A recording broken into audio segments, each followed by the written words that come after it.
Hi, so this is the first installment of Kelsey Review Books, where I'll be reviewing a bunch of books I read, because I love books, and I have opinions on them, and would like to share them with you. So this first one is the Hunger Games trilogy. There are 3 books: The Hunger Games, Catching Fire, and Mockingjay. A great series. I basically read them in 3 days, one each day, well 4, I think Catching Fire took me like a day and a half, because by the time I got it, I was tired. But amazing books. So it starts out with The Hunger Games, where it's based in the country of Panem, way in the future. And Panem is where our North America, what we call North America, is. Because the country of Panem is ruled by an evil capital, which is basically, I like to think of it as Washington, D.C. and Los Angeles meshing together and making a baby, and that's the capital in Panem.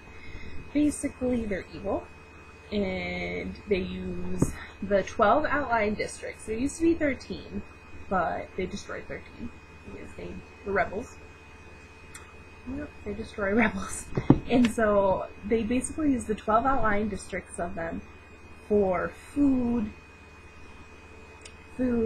supplies, coal, and basically everything they need, including entertainment, which that brings to what the Hunger Games is. So since the capital rules the districts, way back about 74 years from where this book is, they had a rebellion, and they destroyed. This is how District 13 was destroyed. And so the capital won, and to basically punish the districts and show them, hey, you can't fuck with us, don't do this again, they made the Hunger Games, which is basically like a reality show where they take 2 kids from each district, a boy and a girl, and they pick their name out of a drawing called the Reaping. And so they get 24 kids, take them, they do like a week of training and like publicity, like put on TV, do interviews, have them show off, and then they put them in an arena.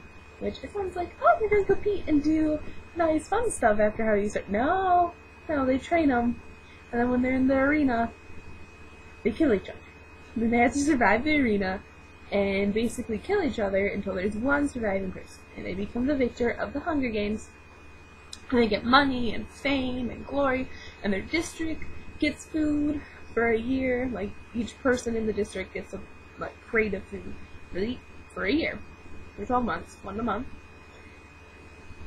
Yeah, fun. However, you kill 23 kids to become this victor and get your fame and glory. Yeah, it's really messed up. Like, if you think about it, a TV show ever came about like that on TV now, people would be like,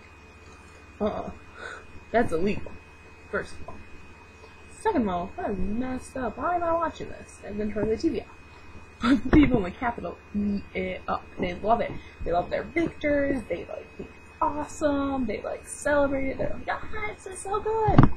How I feel about the books is how they feel about the Hunger Games, the real Hunger Games. So what happens is Katniss Everdeen, the main girl, she's married, it's the story, is picked for the 74th Hunger Games.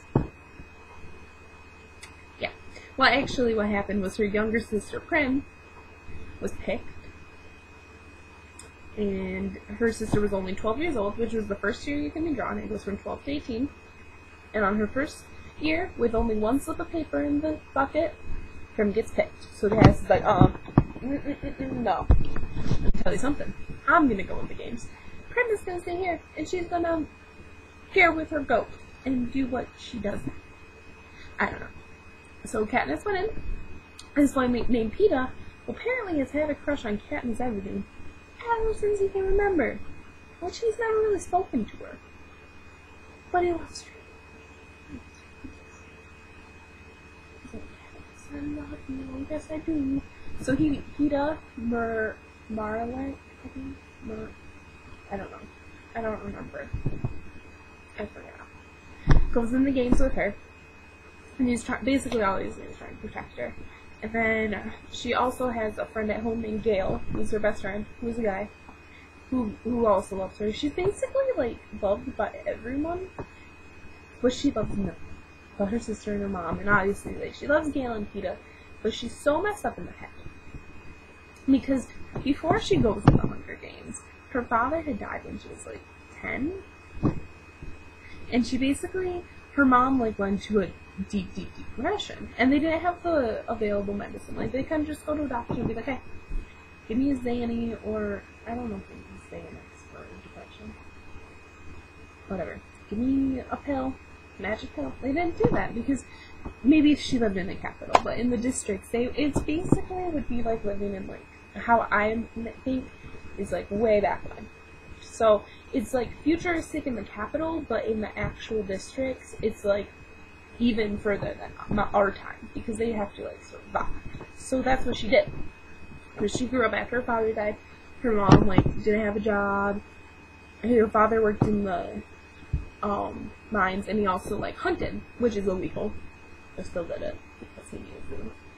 So she takes over the hunting that her father taught her, and she ends up getting him food and helping him survive. So she knows how to survive. So going into this Hunger Games, you think she can survive? You think she'll survive the Hunger Games? I mean, like, she's never killed a person, but in that situation, or human, or animal, what's really different? Oh, a lot. But how you feel afterwards. So she knows how to survive. So this is there with that. And she's an amazing artist. She'd do that and hit my teeth. She rocks at it. And I wish I was that good with a bow. Because I'm not. I know from experience of trying to do that. So she's really good, and she knows how to survive. So she goes in there and being like, I'm going to die. I'm good with the bow and arrow, but I'm gonna die. And slowly she comes to the realization, yeah, I'm doing good. I'm not gonna die. So basically the first book is going through the Hunger Games, her trying to survive using bow and arrow skills. Archery, I don't know why I not just say that. Archery, she's a great archer, and she's doing that.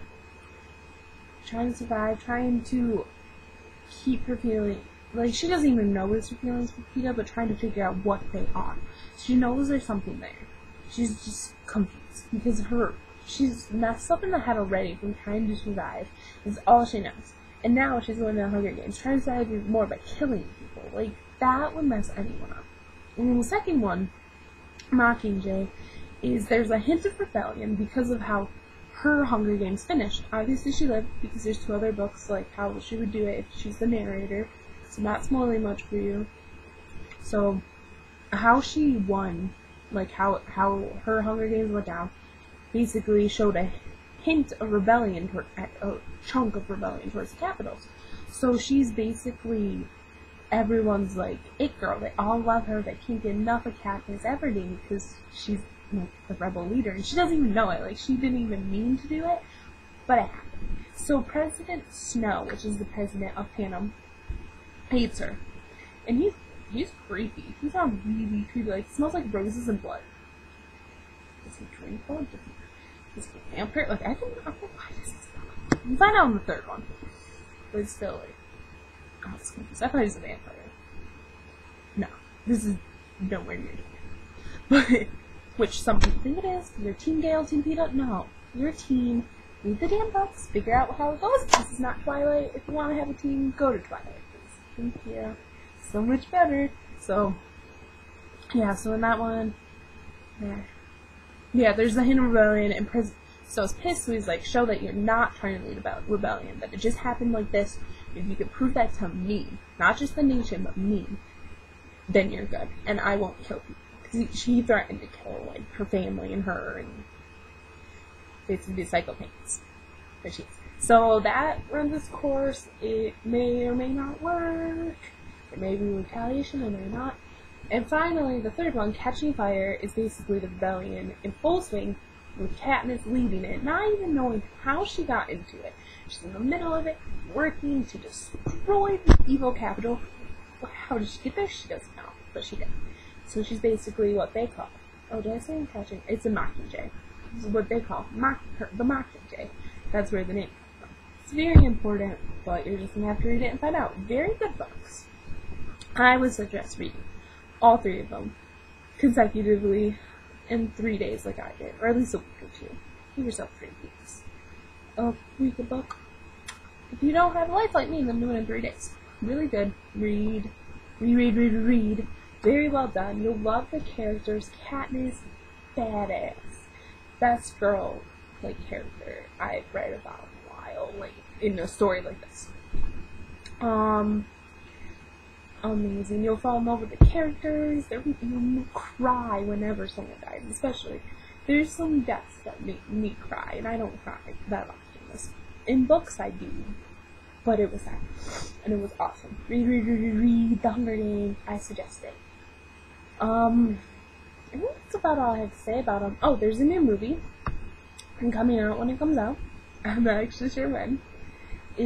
I'm really excited. I'm really worried, because I'm always worried when a book turns into a movie, because I picture things, and then on the screen may be different, but I think it'll be good. I think that it deserves to be a movie. It needs to be a movie, because it's just so good. And you need to read it before the movie comes out, don't you? You want to read The Hunger Games.